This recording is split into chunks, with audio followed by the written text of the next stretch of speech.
Tuhan bersamamu dan bersama rohmu. Inilah Injil suci menurut Markus. Dimuliakanlah Tuhan. Sekali peristiwa dalam khotbahnya tentang akhir zaman, Yesus berkata kepada murid-muridnya, pada masa itu sesudah siksaan-siksaan yang berat, matahari akan menjadi gelap dan bulan tidak bercahaya. Bintang-bintang akan berjatuhan dari langit dan kuasa-kuasa langit akan goncang. Pada waktu itu orang akan melihat Putra Manusia datang dalam awan-awan dengan segala kekuasaan dan kemuliaannya. Pada waktu itu pula, ia akan menyuruh keluar malaikat-malaikat dan akan mengumpulkan orang-orang pilihannya dari keempat penjuru bumi, dari ujung bumi sampai ke ujung langit. Tariklah pelajaran dari perumpamaan tentang pohon ara. Apabila ranting-rantingnya melembut dan mulai bertunas, kamu tahu bahwa musim panas sudah dekat. Demikian juga jika kamu lihat hal-hal itu terjadi, ketahuilah bahwa waktunya sudah dekat, sudah di ambang pintu. Sesungguhnya aku berkata kepadamu, orang-orang zaman ini tidak akan berlalu sebelum semuanya itu terjadi. Langit dan bumi akan berlalu, tetapi perkataanku tidak akan berlalu. Tetapi tentang hari atau saat itu tidak seorang pun yang tahu. Malaikat-malaikat di sorga tidak, dan putra pun tidak. Hanya Bapa yang tahu. Demikianlah sabda Tuhan. Terpujilah Kristus.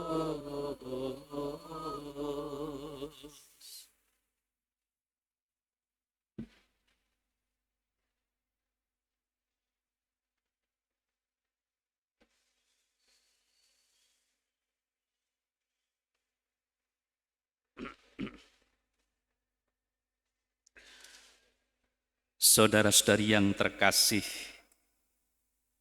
Yesus telah menyebutkan tentang akhir zaman. Santo Paulus dalam surat-suratnya juga menyatakan tentang akhir zaman. Tetapi faktanya sampai sekarang akhir zaman belum datang.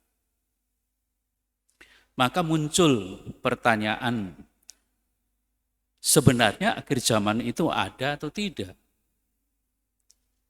Akhir zaman itu akan terjadi atau tidak? Sampai kapan kita harus menunggu? Apabila kita harus menunggu? Atau bagaimana? Saudara-saudari yang terkasih, seperti apa yang tadi kita dengar bersama, setelah Yesus berbicara tentang tanda-tanda munculnya akhir zaman, dia mengatakan, tariklah pelajaran dari perumpamaan tentang pohon ara. Apabila ranting-rantingnya melembut dan mulai bertunas, kamu tahu bahwa musim panas sudah dekat.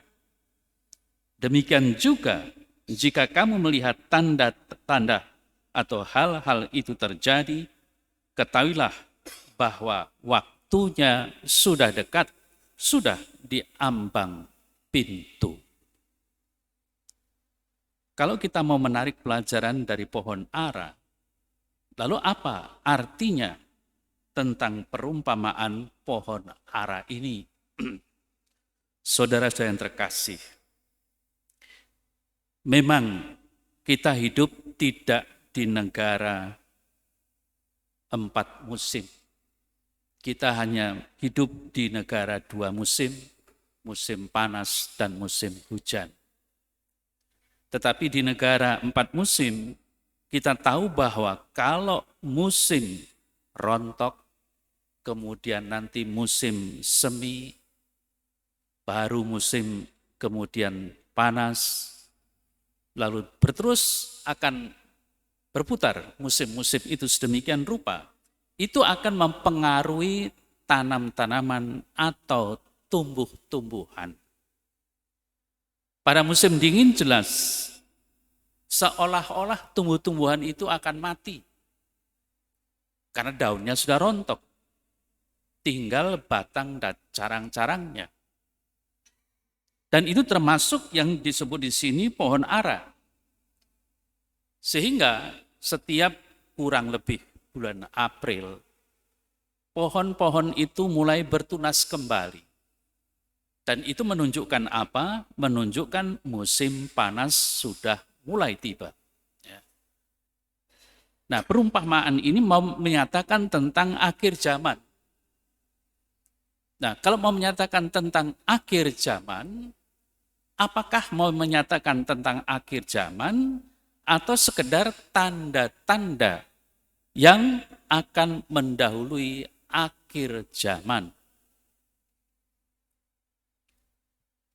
Kalau kita melihat dalam sejarah, bukan di dalam kitab suci, tetapi dalam sejarah gereja, ada juga kelompok-kelompok pengikut Yesus yang mulai meramal-ramal.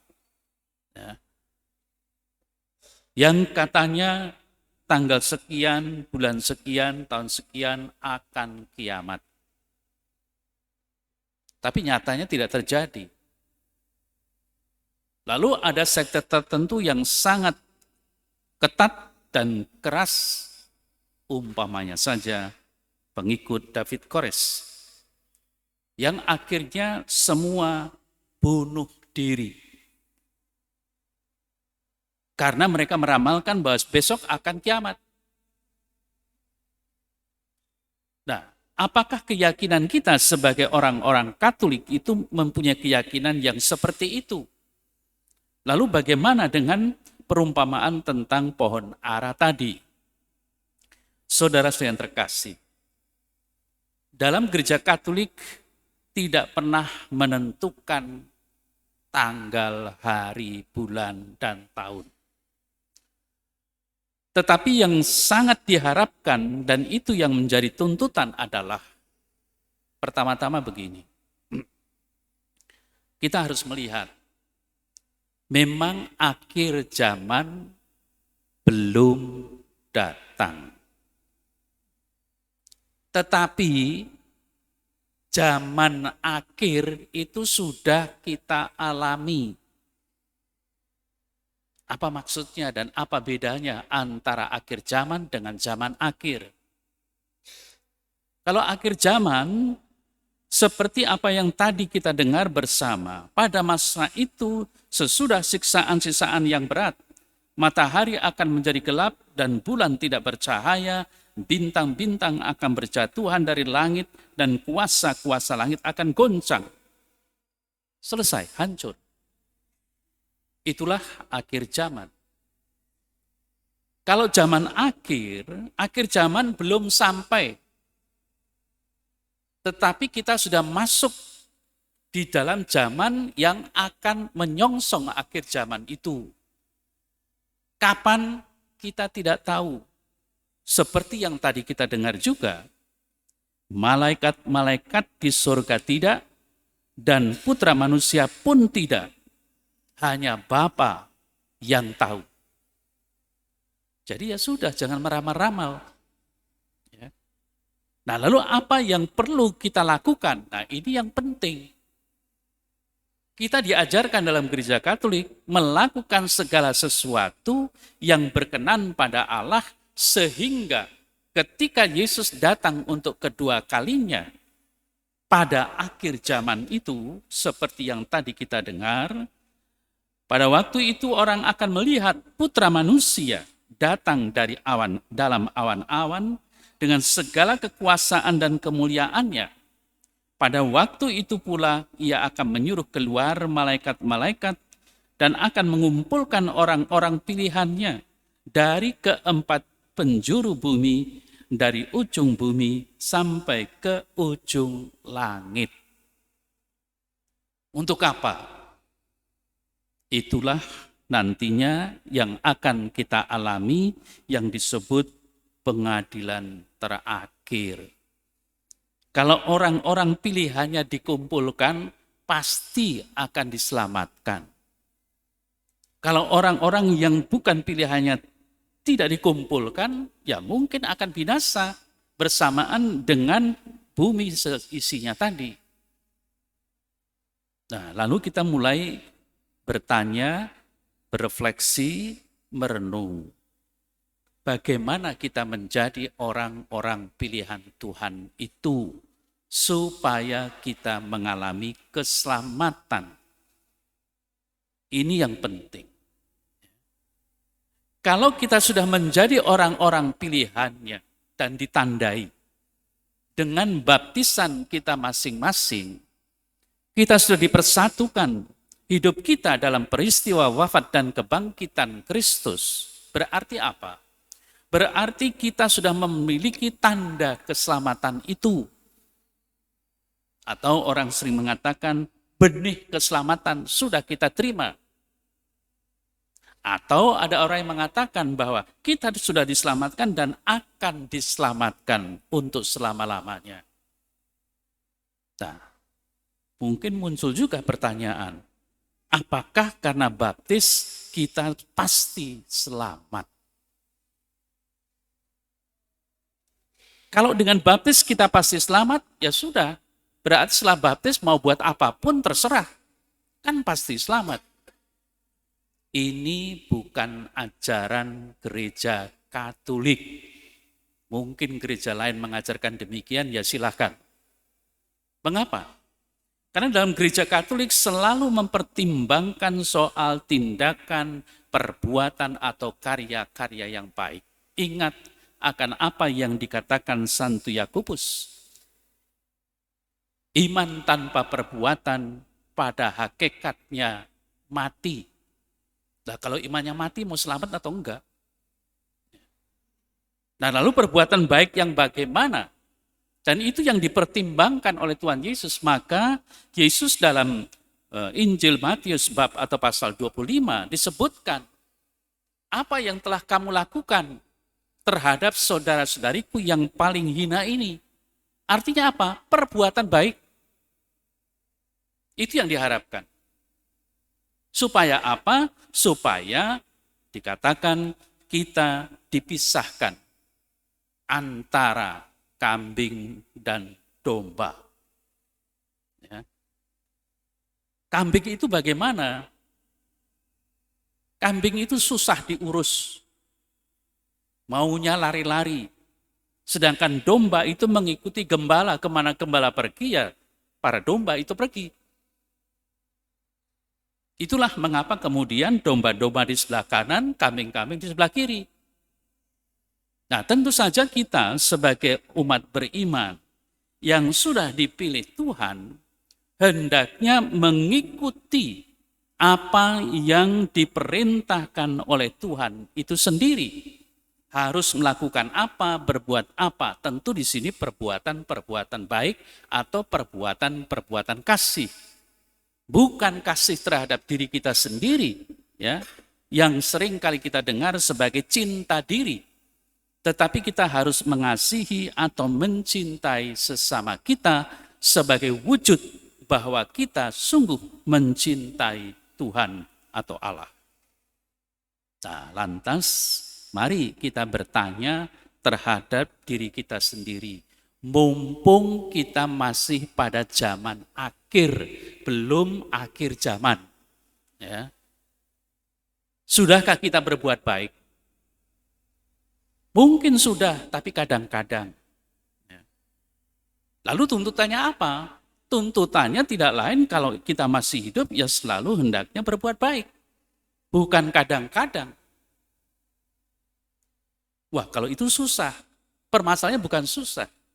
Saya selalu mengatakan bahwa di sini bukan soal susah atau kita tidak mampu atau bagaimana, Yang menjadi soal adalah kita ini mau atau enggak sih sebenarnya berbuat baik itu. Apakah berbuat baik itu susah?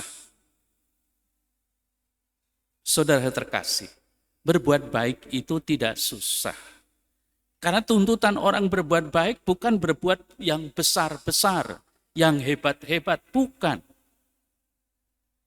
Yang kecil pun, apalagi Bapak Paus kita Fransiskus mengatakan, yang namanya kekudusan, yang namanya kesucian, keselamatan, itu bisa dicapai dengan tindakan perbuatan-perbuatan sehari-hari.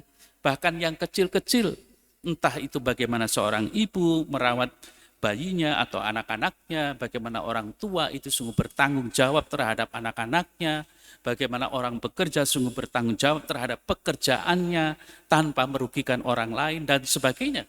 Itu sudah perbuatan baik. Apakah kita melakukan hal-hal yang besar? Enggak juga. Tapi disitulah tantangan bagi kita. Karena tidak besar, maka seringkali kita lupa. Karena tidak hebat, maka seringkali kita tidak ingat. Sama halnya, kalau sekarang kita mendoakan saudara-saudari kita yang kena bencana alam letusan gunung lewat Tobi. Apa yang bisa kita buat? Apa yang bisa kita berikan? Apakah sesuatu yang harus yang hebat? Tidak juga. Pertama-tama doa, iya. Lalu bagaimana dengan orang-orang yang menderita itu? Apakah cukup kita doakan? Itulah tuntutannya. Maka di gereja-gereja kita Katolik sekarang ini sedang digalang dana untuk mereka mengurangi penderitaan mereka yang masih mengungsi, yang rumahnya hancur dan sebagainya dan sebagainya.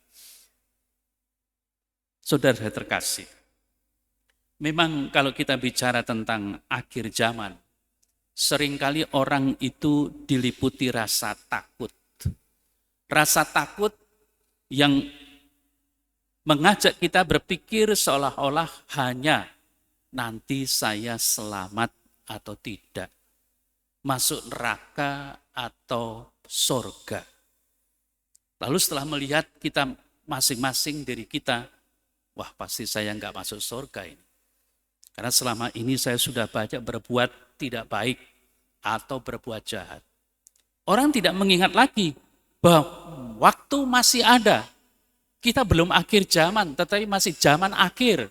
Berarti kita masih punya waktu untuk berbuat sesuatu. Inilah kesempatan kita. Untuk apa? Bertobat. Meninggalkan tindakan perbuatan-perbuatan yang jahat, yang merugikan orang lain, dan mulai kita sekarang memikirkan mereka semua yang mengharapkan bantuan-bantuan dari kita. Dan itu menjadi tindakan perbuatan baik kita yang bisa kita laksanakan dalam sisa waktu yang ada ini di zaman akhir ini. Mudah-mudahan saudara terkasih, firman pada pagi hari ini mengingatkan kita, memperingatkan kita supaya kita benar-benar menjadi orang-orang yang beriman, yang selalu bertobat untuk menjadi pengikut Kristus yang setia, mengikuti apa yang menjadi perintahnya, mencintai Allah dan mencintai sesama kita. Amin.